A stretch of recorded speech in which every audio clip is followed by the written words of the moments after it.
to be honest, we had no idea what we were getting into. Like, it was our first placement. They were our first placement, and we were so excited to be doing it, you know.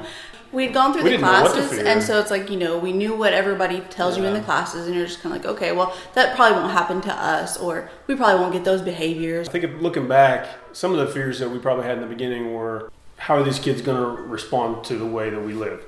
You know, are they going to have a hard time, you know, mixing with the family that we have? We already have 2 kids. You know, how are they going to blend with us? I think I was like 6 or 7 when we started foster care, so. I mean, it's a little bit different. Like, it changes your family just a little. Like, it doesn't change the people, but you just kind of have to change the way you live. But it was weird to have them, like, call my parents their mom and dad. Levi had just turned 3, and Julie had just turned 2 when they came to live with us. It was a really exhausting first year. Julie had been in, she got put in foster care when she was 13 months old, and we got her right after she turned 2, and in that time frame she went through. She'd been in 11 homes, we were in 12. 11 homes, yeah. The struggle with kids that have been through a lot of placements is that it takes a little longer for them to trust you. And so here's a young girl who's only 2 years old and been in like 11 homes. You know, I think a lot of kids can struggle with this when they have experienced neglect, and their value of life, it's not really there. You know, I can tell you this about Julie, you know, that when we first got her, she would eat dog food or cat food that we'd have in the mud room or the laundry room, and she would eat. I remember when she was a little kid, and I remember looking out in the back patio watching her play, and a little beetle would crawl across the ground. She'd pick it up and she'd eat it. So there'd been times in her life that, you know, she'd had to survive. She would go to, you know, drastic measures, and she had this thing where she would hold her breath. And if she was ever in trouble, you'd get onto her about something, to the point where she would turn purple, you know. And I remember calling my caseworker like, hey man, what do I do? You know, I've never seen this before.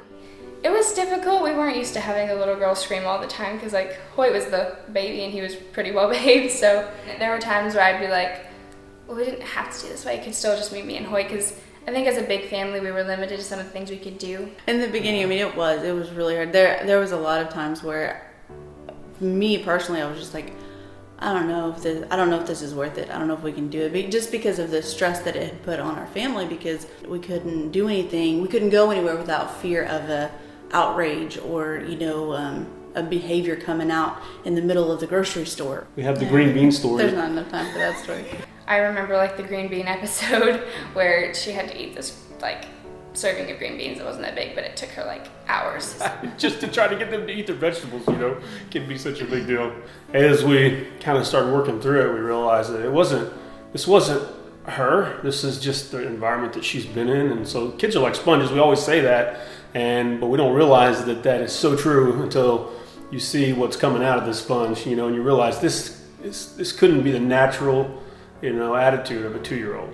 I think she started to trust us, you know, through the consistency and through the realization that we're not going anywhere. You know, like, it doesn't matter what I throw at these people, they're not gonna, you know, we're not going anywhere. And then I think it kind of changed afterwards when we spent so much time with them, and like with Julia, we saw her change so much, and it just kind of, we invested in them, so they just became part of our family, and that was, every day-to-day life was with them. So. The same way that they're building up their trust with you, as a foster parent, you are becoming so vulnerable at the same time, because the only way to be there for them and to stay there for them is to invest in them. When things get rough, the more that you stick around and you endure that with them, the more that they build that trust level up, and then they don't have to act out because they already know the outcome is going to be that you're still going to be here for me.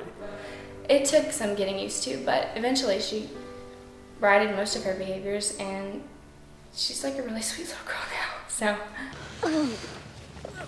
so. His name is... Bambi. No, Finn. That's Finn. You could see that she started to learn that life is valuable. She's valuable. Animals are valuable. And you can see that kind of changing in her. And, you know, it just attests to how much she's grown. When I grow up, I'm gonna have a restaurant. I was gonna have my restaurant like a part of my house, and then the garden is between my house and the restaurant. So whenever it's time to go do my restaurant, I could just pick vegetables from the garden. She is the most artistic child we have, probably. She is extremely creative. So, what do you like to draw? A picture of a farm sometimes and a picture of a whole family. And she loves to read. She She's a does. big reader. She wants to be like her sister. I have lots of craft stuff, so sometimes we'll just sit in there and make cards together. She likes to do that. Oh, it's fun. Having brothers and sisters part of me. Right. Just a normal 8-year-old now. A lot of people, have this stigma about foster care, and it is one of the most challenging things you'll ever do, but in the end it can also be the most rewarding.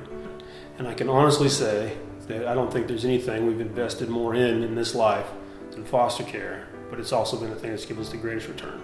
I guess for the first couple of years, it was kind of like, it used to just be me and Hoyt, and it was easier that way, but when you really think about it and what these kids have been through, they deserve a family. It's not their fault where they were, and they definitely deserve to have the family that you have. So, I don't know, I'd say it's worth it to those kids and to your family. Eventually, they just become part of your family, and I can't imagine our family without them now. The blessing far outweighs the Absolutely. investment. And we didn't know that, but that's the way that it has definitely turned out.